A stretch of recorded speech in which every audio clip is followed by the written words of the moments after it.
Hi hello friends, എല്ലാ കൂട്ടുകാർക്കും നമ്മുടെ നാളത്തെ എപ്പിസോഡിലേക്ക് സ്വാഗതം കേട്ടോ. അപ്പൊ പ്രൊമോയിൽ കാണിച്ചത് എങ്ങനെയാന്ന് വെച്ച് കഴിഞ്ഞാല് ശ്രുതിക്ക് അങ്ങനെ സച്ചിനെ വിളിക്കുന്നുണ്ട്. സച്ചിനെ വിളിച്ചിട്ട് പറയുന്നുണ്ട്, എനിക്കൊരു ഹെൽപ്പും കൂടി വേണം ചേട്ടന്റെ എന്ന് പറയാണ്.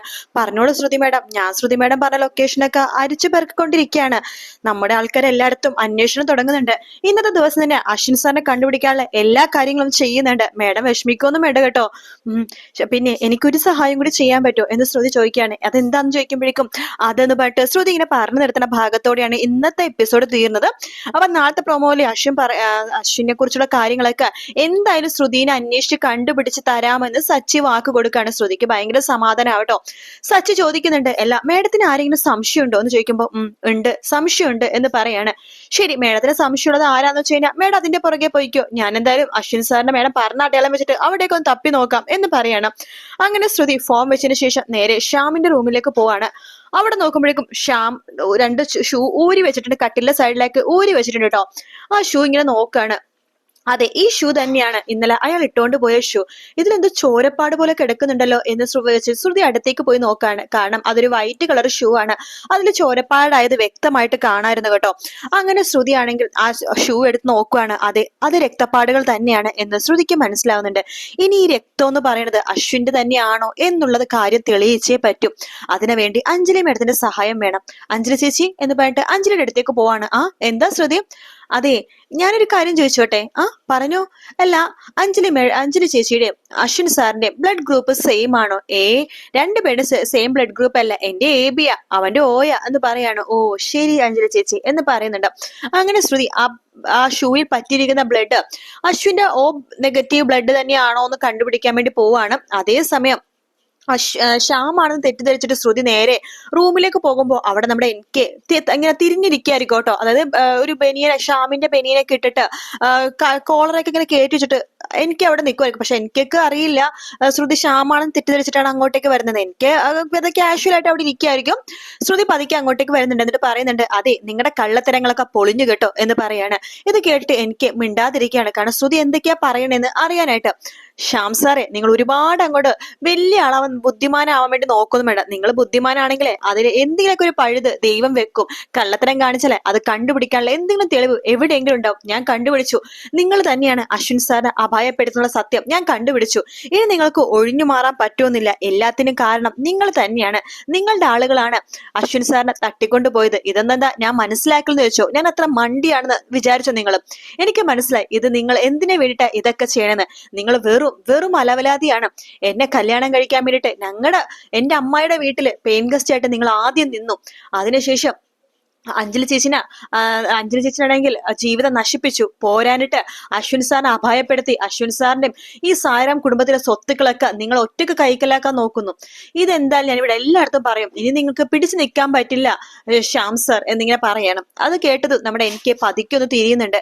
പെട്ടെന്നാണ് ശ്രുതി ഞെട്ടിപ്പോണത്. ഈശ്വരത എനിക്കായിരുന്നു. സത്യങ്ങളൊക്കെ തുറന്നു പറയല്ലോ. ഇനി എന്ത് ചെയ്യുന്ന ആലോചിച്ച് ശ്രുതി ഇങ്ങനെ നിൽക്കുകയാണ്. എനിക്ക് പറയുന്നുണ്ട്, ശ്രുതി നീ എന്തൊക്കെയാ ഇപ്പൊ പറഞ്ഞതെന്ന് ചോദിക്കുകയാണ്.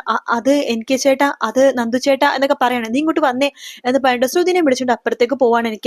ശേഷം എനിക്ക് ചോദിക്കുന്നുണ്ട്, സത്യം പറ ശ്രുതി, എനിക്കറിയാം നീ എന്തൊക്കെയോ മറക്കുന്നുണ്ട്. എന്താ കാര്യം? നിനക്ക് ശ്യാമേട്ടനോട് നീ പറഞ്ഞ കാര്യങ്ങളൊക്കെ ഞാനാണ് ശ്യാമേട്ടനെ തെറ്റിദ്ധരിച്ചിട്ട് നീ എന്നോട് പറഞ്ഞ കാര്യങ്ങളൊക്കെ ഇപ്പോഴും എന്റെ ചെവിയിലുണ്ട്. നീ എന്താ ശ്യാം ചേട്ടനെ ഇങ്ങനെ തെറ്റിദ്ധരിക്കാൻ കാരണം എന്താണെന്ന് എന്നൊക്കെ ചോദിക്കുകയാണ്. അങ്ങനെ ശ്രുതി തന്റെ ജീവിതത്തിൽ നടന്ന സംഭവങ്ങളൊക്കെ തന്നെ എനിക്ക് എന്റെ അടുത്ത് തുറന്നു പറയാണ്. അതായത് അവര് പാലക്കാടിൽ നിന്ന് ഇങ്ങോട്ട് വന്നപ്പോ മുതലുള്ള കാര്യങ്ങൾ, ശ്യാം ഹീറോ ആയിട്ട് ശ്രുതിനെ രക്ഷിച്ചതും പിന്നെ അവരുടെ വീട് പെയിൻ ഗസ്റ്റ് ആയിട്ട് നിന്നതും അവിവാഹിതനാണെന്ന് പറഞ്ഞിട്ട് ശ്രുതിനെ വിവാഹ നിശ്ചയം വരെ ചെയ്ത കാര്യങ്ങളൊക്കെ പറയാണ്. അപ്പൊ എനിക്ക് ചോദിക്കേണ്ടി, ഇത്രയൊക്കെ ആയിട്ടും നിനക്ക് ഇവിടെ ആ സമയത്തിൽ ആവണ്യേന എന്തൊക്കെയോ പഠിപ്പിക്കാൻ വേണ്ടി നീ ഇവിടെ വരുന്നുണ്ടായല്ലോ. അപ്പോഴും നിനക്ക് മനസ്സിലായില്ലേ ഈ ശ്യാം തന്നെയാണ് ആ ശ്യാമെന്ന്? ഇല്ല, അയാൾ അതിവിദഗ്ധമായിട്ടാണ് ഇവിടുന്ന് മുങ്ങിക്കൊണ്ടിരുന്നത്. എനിക്ക് അപ്പോഴേ പല സംശയങ്ങളും തോന്നിയായിരുന്നു. അവസാനം എല്ലാം കണ്ടുപിടിച്ച് കഴിഞ്ഞപ്പോഴേക്കും അയാള് ഒന്നും പറയാൻ പറ്റാത്ത അവസ്ഥയാണ്. കാരണം അഞ്ജലി ചേച്ചിയുടെ സ്വഭാവം അറിയാലോ. എന്തിനും കേട്ട് കഴിഞ്ഞാൽ അഞ്ജലി ചേച്ചിക്ക് അത് താങ്ങാൻ സാധിക്കില്ല. അതുകൊണ്ട് ഞാനും ചേച്ചിയും അയാൾക്ക് നന്നാവാൻ ഒരു അവസരം കൊടുത്തു. നന്നാവണമെങ്കിൽ നന്നാവട്ടെ വെച്ചു. പക്ഷെ അയാൾ നന്നാവുന്ന ഒരു ലക്ഷണവും ഇല്ല. ഇപ്പോഴും അശ്വിൻ സാറിന്റെ സ്വത്തുക്കളിൽ അയാൾ നോട്ടം. ഓഹോ, അപ്പൊ ഇത്ര വൃത്തികെട്ടവനാണ് ഇവിടുത്തെ ശ്യാം ചേട്ടനല്ലേ? അതെ, വെറും വൃത്തികെട്ടവനല്ല, ലോകം കണ്ട ഏറ്റവും വലിയ വൃത്തികെട്ടവനാണ്. സ്വന്തം ഇത്രയും നല്ലൊരു ഭാര്യനെ വെച്ചിട്ട് എന്റെ പുറകെ നടന്നത് പോരാനിട്ട് അശ്വിൻ സാറിന്റെ കഷ്ടപ്പെട്ടുണ്ടാക്കിയ എല്ലാ സ്വത്തുക്കളും അയാൾക്ക് വേണോന്നാ പറയുന്നത്. ശരി ശ്രുതി, ഈ കാര്യത്തിൽ ഞാൻ നിന്നെ സഹായിക്കാം. അതെ, നമ്മുടെ സച്ചി ചേട്ടൻ എന്നെ സഹായിക്കുന്നുണ്ട്. ഓഹോ, അപ്പൊ സച്ചി നിന്നെ സഹായിക്കുന്നുണ്ടല്ലേ? എന്നിട്ട് ആൾ എന്നോടൊന്നും പറഞ്ഞില്ലല്ലോ എന്ന് പറയുമ്പോ, അതെ, സച്ചി ചേട്ടനോട് ചോദിക്കൊന്നും വേണ്ട കേട്ടോ. ഞാൻ സച്ചി ചേട്ടനോട് പ്രത്യേകം പറഞ്ഞായിരുന്നു, എനിക്ക് ചേട്ടനും ആരും ഇത് അറിയരുതെന്ന്. അതുകൊണ്ടാ സച്ചി ചേട്ടൻ എനിക്കടുത്ത് ഒന്നും പറയാതിരുന്നത്. സാരമില്ല, ഞാൻ പറഞ്ഞില്ലേ ശ്രുതി, സച്ചിനെ നമുക്ക് വിശ്വസിച്ച് കൂടെ നിർത്താൻ പറ്റുന്ന ഒരാളാണ്.